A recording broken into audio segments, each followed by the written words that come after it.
Assalamualaikum warahmatullahi wabarakatuh. Alhamdulillahirrabbilalamin. Assalatu wassalamu ala asrafil anbiya'i wal mursalin wa ala alihi wa sahbihi wa man tabi'ahum bi ihsani ila yaumiddin. Rabbi shrah li sadri wa yassir li amri wa hlul 'uqdatam min lisani yafqahu qawli. Rabbi zidni ilma warzuqni fahma. Amin. Rekan-rekan yang dirahmati Allah, alhamdulillah kita bisa bertemu. Saya akan melanjutkan penjelasan sedikit tentang kebijakan moneter dan sistem kurs ya.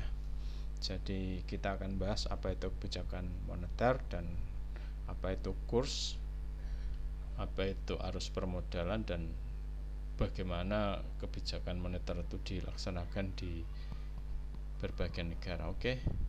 Untuk menyingkat waktu, kita akan masuk pengertian. Jadi kebijakan moneter itu apa? Yaitu upaya untuk mencapai tingkat pertumbuhan ekonomi yang tinggi secara berkelanjutan dengan tetap mempertahankan stabilan harga. Jadi tujuannya kebijakan moneter itu tetap untuk mencapai pertumbuhan ekonomi. Tapi yang perlu diperhatikan adalah tetap kestabilan harga itu dijaga. Jangan sampai pertumbuhan ekonomi yang tinggi tapi harga melambung tinggi. Nah, itu tidak sehat ekonomi yang seperti itu. Nah, jadi untuk apa kebijakan moneter itu? Untuk mengatur keseimbangan antara supply money supply dengan demand money. Jadi persediaan uang dengan persediaan barang. Jadi persediaan uang dengan jumlah barang. Jadi antara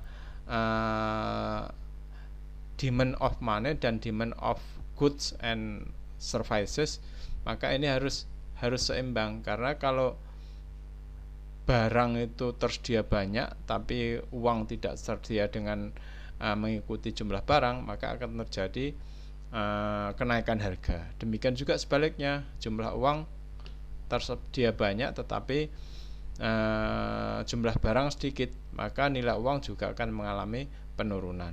Nah, ini maka tugas kebijakan moneter itu menyeimbangkan antara persediaan uang dengan persediaan barang.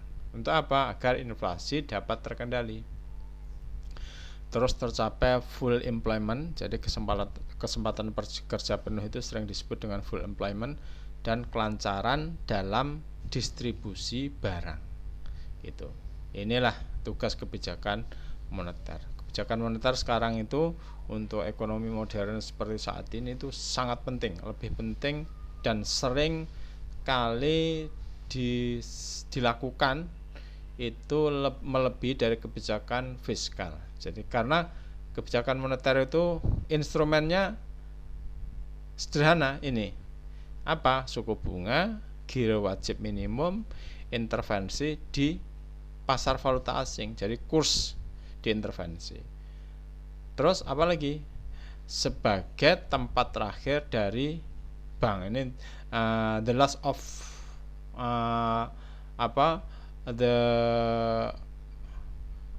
kemarin itu the last resort.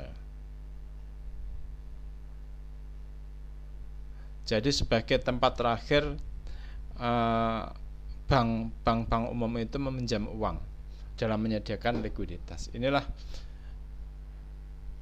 fungsi dari kebijakan moneter. Lalu tujuannya tadi, jadi untuk keseimbangan internal dan eksternal.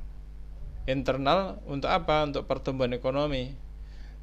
Terus pertumbuhan ekonomi yang tinggi, stabilitas harga, dan pemerataan pembangunan. Sedangkan eksternal itu kaitannya dengan neraca pembayaran, dengan kurs.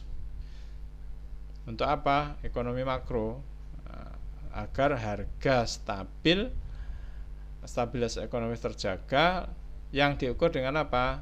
Full employment, kestabilan harga, serta keseimbangan neraca pembayaran internasional.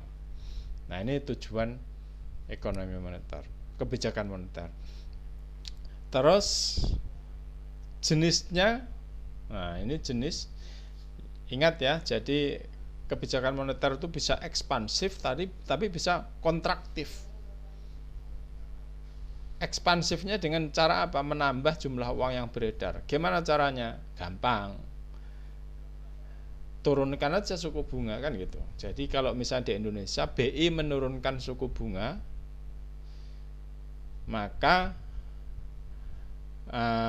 bank umum itu akan menjual surat berharganya. Nah, kenapa dijual? Kan suku bunganya turun, berarti pendapatan dia akan turun. Jadi dia jual itu suku bunga, surat berharga. Nah, dengan dijualnya surat berharga milik bank umum, maka bank umum akan memiliki uang.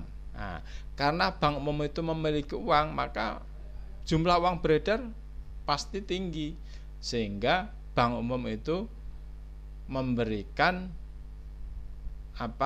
kredit secara ekspansif kepada masyarakat, dan jumlah uang beredar otomatis akan bertambah. Itu satu contohnya ya, dengan ekspansif.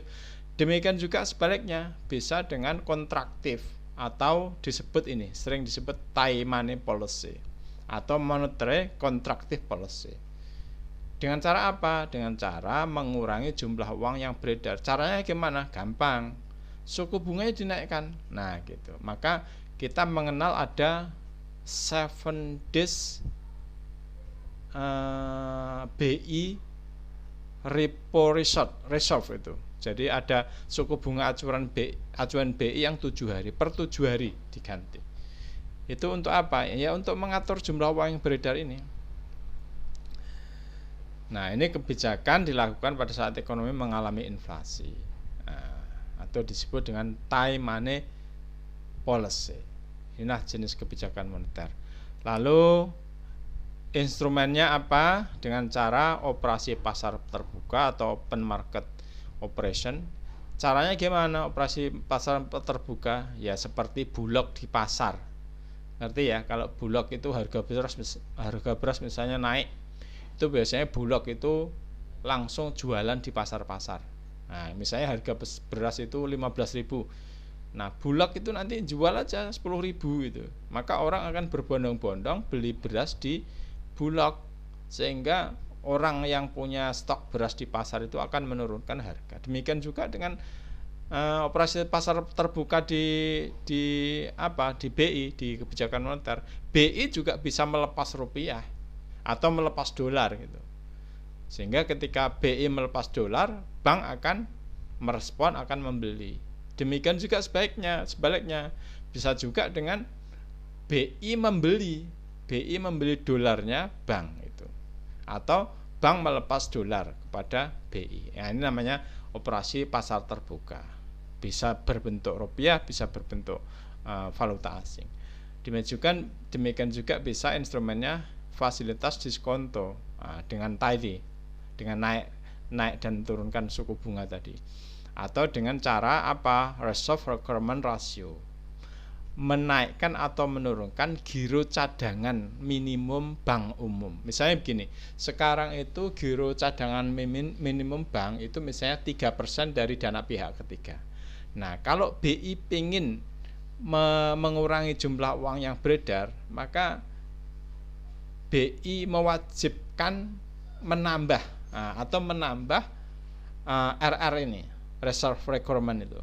Misalnya dari 3% ke 5%. Nah, itu maka jumlah uang yang beredar akan turun gitu. Nah, misalnya kalau dari 3% ke 5% itu dari 1.000 triliun kan banyak sekali. Itu misalnya dinaikkan begitu, maka bank akan mengurangi jumlah uang yang beredar. Demikian juga dengan cara imbuhan moral. Nah, imbuhan moral ini sebenarnya tidak ada aturannya, tapi ini biasanya efektif ya. Karena itu podo karungnya nih ya, sama dengan gini. Imbuhan moral itu podo karo gini. Nah, orang misalnya dikumpulkan gitu oleh BI. Nah, terus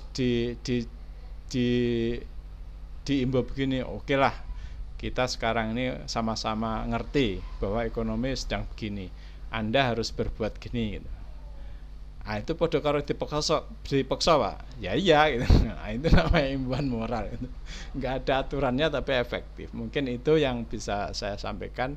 Mudah-mudahan ini ada lagi ya ini. Ini mungkin sebenarnya ini bukan materi dasar tapi ya perlu kita tahu lah bahwa tidak mungkin suatu negara itu menerapkan 3 hal ini. Nah, nilai tukar yang stabil dengan keterbukaan arus modal dan dengan kebijakan moneter yang independen. Nah, gitu. Nanti kalau ini hipotesis yang terbukti ya. Dulu Indonesia itu zamannya Pak Harto itu menerapkan nilai kurs rupiah itu dipatok oleh pemerintah. Jadi rupiah itu dipatok gitu. Nah, akibatnya apa? Tahun 98 kita hancur. Nah, itu contohnya ya. Jadi sekarang dengan pengalaman itu kita sekarang pakai floating aja. Jadi floating kurs aja. Jadi rupiah biar aja naik, biar aja turun gitu.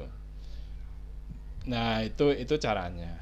Maka kalau mau keterbukaan arus modal, misalnya Indonesia ini mau menarik modal-modal asing masuk ke Indonesia, nggak bisa, kursnya dibatasi. Atau kursnya dibatasi tapi pengen kebijakan moneternya independen, maka ini tidak bisa. Jadi ini namanya trinitas yang mustahil. Nah, inilah yang saya sampaikan, mudah-mudahan bermanfaat. Silahkan mengerjakan kuisnya, kesempatannya hanya sekali. Jadi kesempatannya hanya sekali. Jangan membuka kuis kalau belum siap. Belajar dulu, siap dulu baru membuka kuis, karena kesempatannya hanya sekali. Demikian, lebih kurang mohon maaf. Wallahul muwaffiq ila aqwamit thoriq. Assalamualaikum warahmatullahi wabarakatuh.